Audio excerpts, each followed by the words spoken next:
Welcome to part 2 of getting your commercial endorsement. This is Cardigan Bay Fishing Adventures and I'm David Barber. In this part we're going to talk about the VHF radio certificate. It's that book there. After doing the VHF course, honestly I believe everyone should have to do it. It should be compulsory. There was a lot of things I didn't know. The way I would have used a radio would have been wrong. Technically there is no right or wrong way to use a radio, but there is certain ways to use it so it speeds up the responses so you don't block channels. For example, if you can't do a Mayday correctly, you probably think you can do a Mayday correctly like I did, but maybe you can't. I've actually got it in this book. I've wrote it down in the back of the book just so I can show everyone on the camera. There's also something called a pan-pan. Do you know when you need to do a pan-pan? I didn't. Have you ever heard of a security call? I hadn't heard of one of those. Have you heard of a Mayday relay? Nope, I hadn't. So, if you're answering no to any of these questions, I'd strongly advise you get a VHF course done. If you look on here, excuse the messy writing, this is the correct way to do a Mayday. So, you'd say Mayday 3 times, you'd say the boat name 3 times, you do your call sign and you do your MMSI. Then you would say, I say again, you do Mayday again, boat name again, call sign again, MMSI again. Then you would give them your position or location. The position can be in lats and lungs, or you could do it by a bearing or a 3-point fix, for example. All of that does come up in a day skipper course. The nature of the issue, are you sinking? Is your boat on fire, for example? Then you need immediate help or immediate assistance. How many people are on board, and then you can give extra information like everybody's wearing life jackets, I've got a PLB, for example. And then obviously you'd say over and you'd wait for a response. Now, to me, I didn't know all of this, and yes, you could jumble this order up. You are not going to get in trouble for jumbling it up, but that is the correct way to do it and to do it properly. Then you've got a pan-pan call. And for example, the difference between a Mayday and a pan-pan. The pan-pan call is similar, but with less details. A Mayday's got a lot more. The reason why a Mayday is basically a risk to life. It's like the ultimate end to everything. A Mayday is when it's gone really, really badly, your boat's going down, someone's health or life is at serious risk, anything like that. A pan-pan, on the other hand, is basically saying, I need help, but it's not an emergency. So if there's other people that need help first, go to them. This could be, for example, your engine won't start. You're anchored, you're safe, you're not drifting onto rocks, anything like that. It's just, yeah, your engine's failed to start, your batteries are dead, that sort of thing. You might need a tow.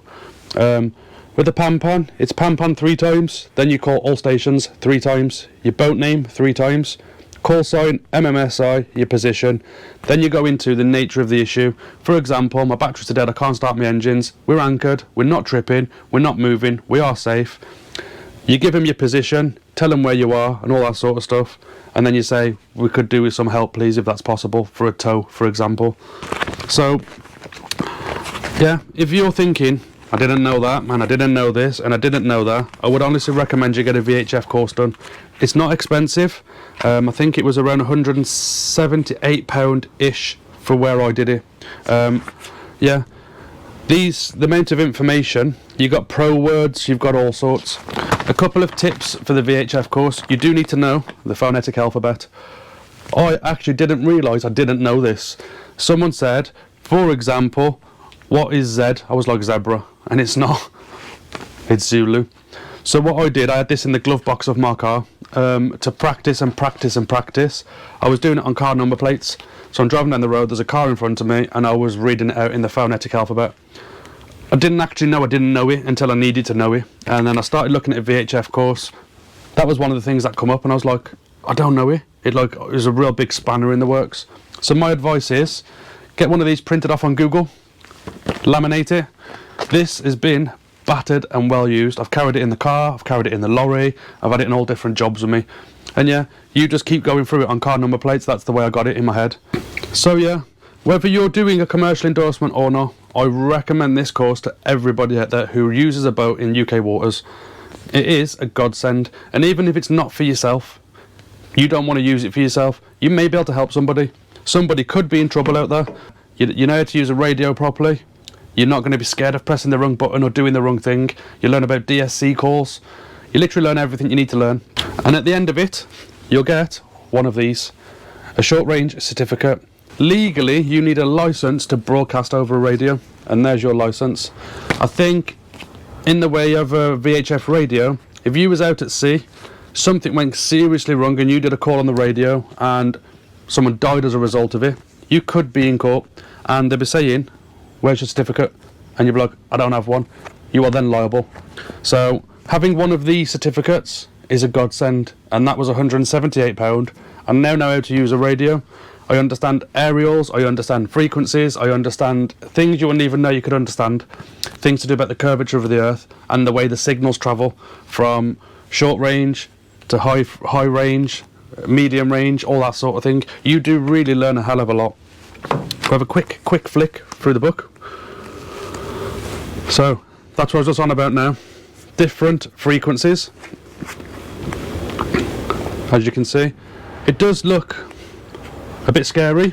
Shows you how the antennas work and the aerials work, which I never had a clue, to be honest. I really didn't understand that's how they worked. It just the information it gives you is absolutely insane. It's crazy. Honestly, I would really recommend this to anyone. As you can see here, this is to do with the transmitting power of the VHF. You can transmit on high power and low power.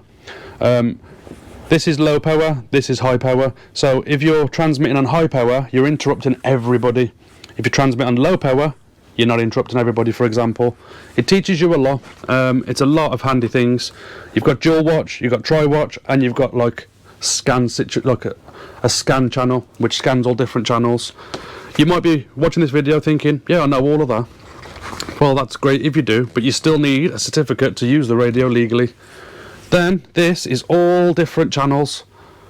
So yeah, you can see it's very, very comprehensive. And for the money, you're getting a lot of information. It then goes through calls, which you may have to do, and it's showing you how to do it.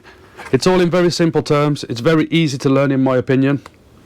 But as you can see, the book is very, very, very full. There's the phonetic alphabet. Shows you there. You've also got one for numbers, which I didn't believe we didn't use that. I don't think. So yeah, I don't know how much of this you can actually see, but it's going through for urgency, safety calls, security calls. Tells you what areas the radios cover, because there's all different categories: A1, A2 and A3. I didn't know that either, to be honest. Goes through Navtex, EPIRBs, PLBs. It goes through all sorts. It is not just VHF. So it gives you a really good idea right here. Distress buttons, DSC calls, DSC distress. Yeah, there's loads in here. There is absolutely, it's rammed with information. I wish I did it years ago. I really do.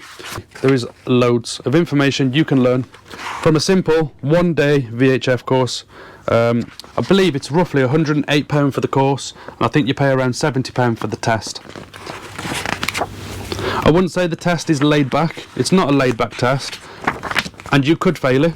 I think you could fail it, but if you pay attention in the course on the day and they can see you're willing and you're trying, they will recorrect you a little bit, but they're not, obviously, if you're totally useless, you are going to fail. It's not hard to pick it up. If you sit in the course and you actually listen, take notes, write things down, you will fly through the course. You don't have to worry. There's lots of different things. Look, again, there's all different things like Maydays, Pan, security. I might be saying that wrong. I think a lot of it's done in French, I believe. So yeah,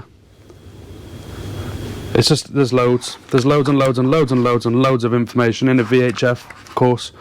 So yeah, if you only ever do one course to do with boating, do with VHF, because it might not only save your life, it could save the life of thousands of people out there if everyone does it.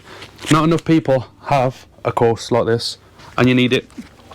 You know me, if you watch the channel quite a lot, I don't tell people what they should do and what they need to do. I always say it's your choice, but this is what I do.